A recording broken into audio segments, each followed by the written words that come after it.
శుక్లాంబరధరం విష్ణుం శశివర్ణం చతుర్భుజం ప్రసన్నవదనం ధ్యాయేత్ సర్వవిజ్ఞోపశాంతయే. ఓం శ్రీ గురుభ్యో నమః. నమస్తే అండి. నేను మీ రామకృష్ణిహాన్, యాస్ట్రో న్యూమరాలజీని అందరిలో ఉన్నారు. నేను చెప్తున్నటువంటి రాశులలో జన్మించినటువంటి వారిపై ఎక్కువగా క్షుద్ర ప్రయోగాలు జరుగుతాయి. నిజమండి. నేను చెప్పే విషయాన్ని ఏంటంటే కొందరు నమ్మొచ్చు, నమ్మకపోవచ్చు. మీరు అనుకోవచ్చు, ఈ రోజులలో క్షుద్ర ప్రయోగాలు ఏంటి,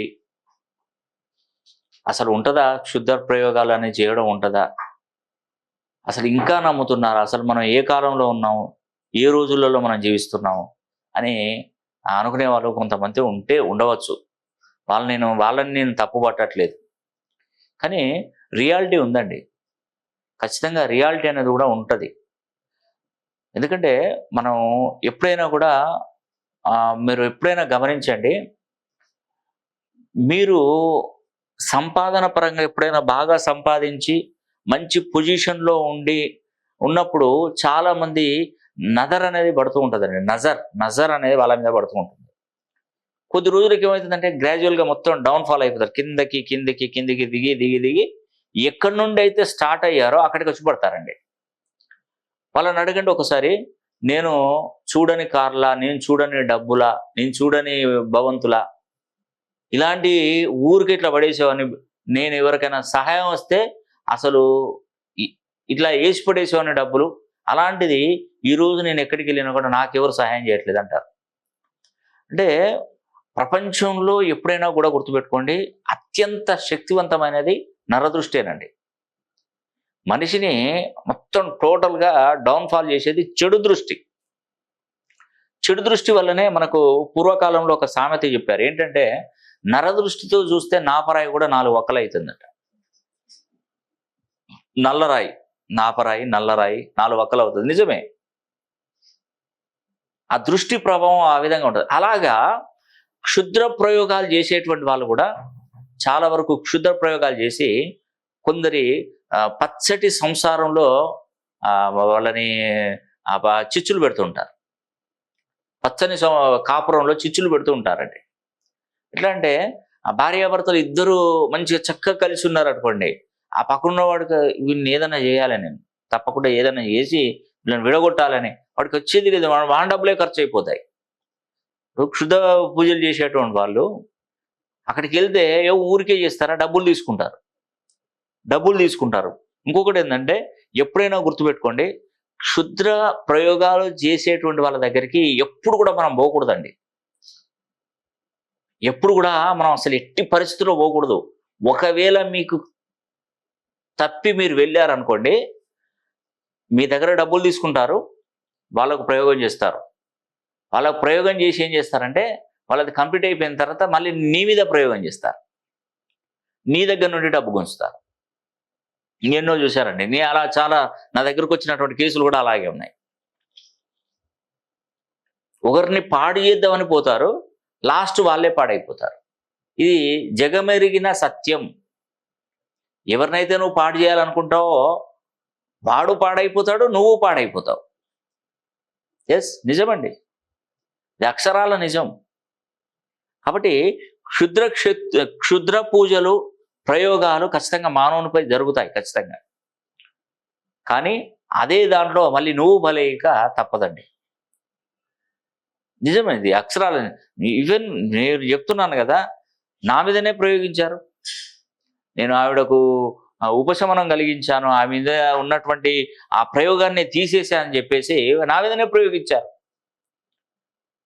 ఆ సమ్మర్లో అప్పుడు ఆయనకు ఉన్నటువంటి ప్రయోగం, క్షుద్ర ప్రయోగాలు జరిగినట్టుగా నాకు తెలిసింది. గవ్వలేసి చూసినప్పుడు తనకు కొన్ని హింట్స్ ఉంటాయి.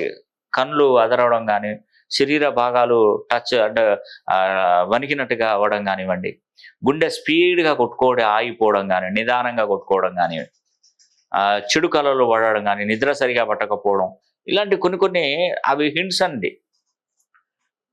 ఇంకొకటి, క్షుద్ర ప్రయోగాలు జరిగినటువంటి ఇంట్లో మనకు బల్లులు ఉంటాయి చూసారా, బల్లులు, ఇవి ఇంట్లో కనిపించవు మీకు.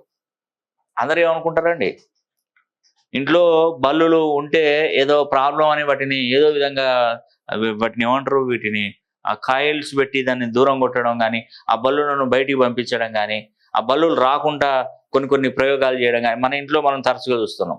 కానీ ఒకటి గుర్తుపెట్టుకోండి, బల్లులు ఇంట్లో తిరిగితే వాస్తవానికి ఏమవుతుందంటే ఆ నెగటివ్ శక్తిని అవి అడ్డుకుంటాయి.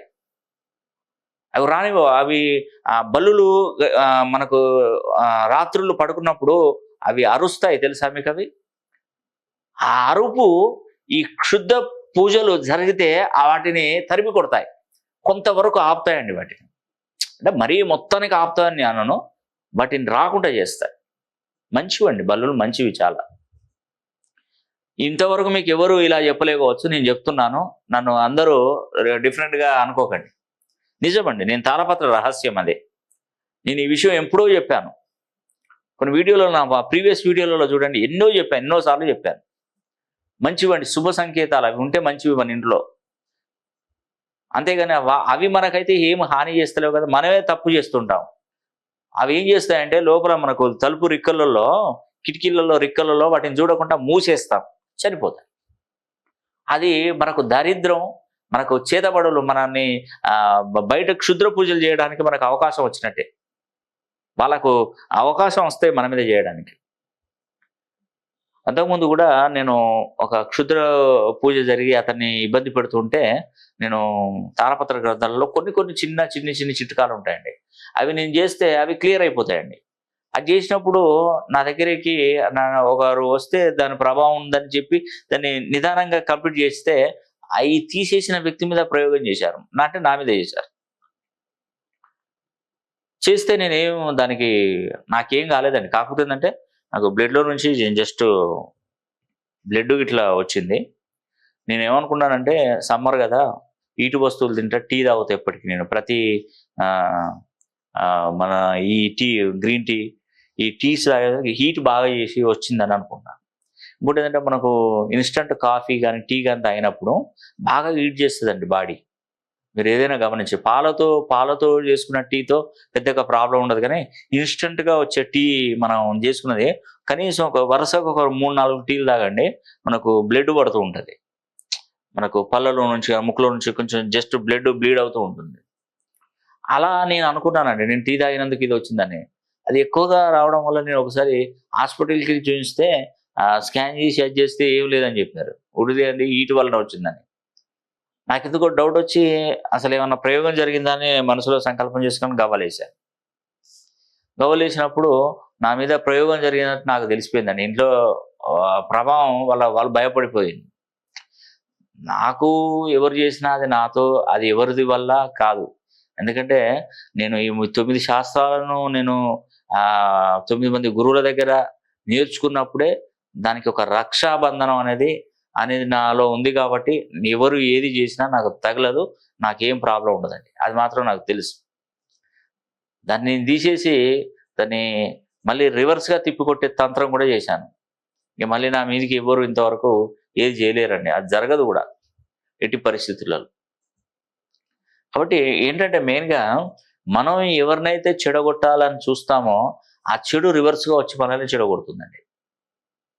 నేను ఒకరికి మంచి చేశాను, ఆ చెడు వచ్చింది, దాన్ని తిప్పికొట్టాను, మళ్ళీ వాడికి వెళ్ళిపోతుంది. ఒక బంతి తీసుకొని గోడకేసి కొట్టామనుకోండి, ఆ బంతి ఎవరి చేతిలో పడుతుంది? మళ్ళీ నా చేతిలో పడుతుంది. పక్కన వారి చేతిలో పడవచ్చు కదా, పడదు. ఎందుకంటే నా చేతికి వస్తుంది. ఎందుకంటే మనం చేసేటువంటి మంచి 10 మందికి మంచి జరిగేయాలని చేసే ఆలోచన ఉంటే ఆ మంచి 10 రెట్లు మనకు మంచి జరిగి ఇంకా పాజిటివ్ ఎనర్జీ వస్తుంది. మనం ఎవరైనా చెడగొట్టాలని ప్రయత్నిస్తే ఆ చెడు 100 రెట్లు అయ్యి మన మీదకి వచ్చి మన కుటుంబాన్ని మొత్తం సర్వనాశనం చేస్తుంది.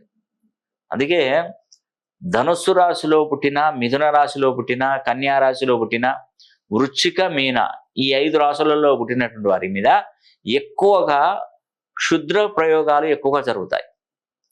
వారి మీద ఎక్కువగా ప్రభావం చూపెడుతూనే ఉంటుంది. మీరు ఎప్పుడైనా గమనించండి, భార్యాభర్తలు కలిసి ఉన్నప్పుడు తరచుగా చిరాకు పడడం, గొడవ పడడం ఇట్లా జరిగినప్పుడు వాళ్ళ మీద ఏదో ఒకటి ప్రయోగం జరిగినట్టే. తర్వాత మనస్సు స్థిమితంగా ఉండదండి, బానిసలు అవుతారు, తాగుడుకు బానిసలు అవుతుంటారు.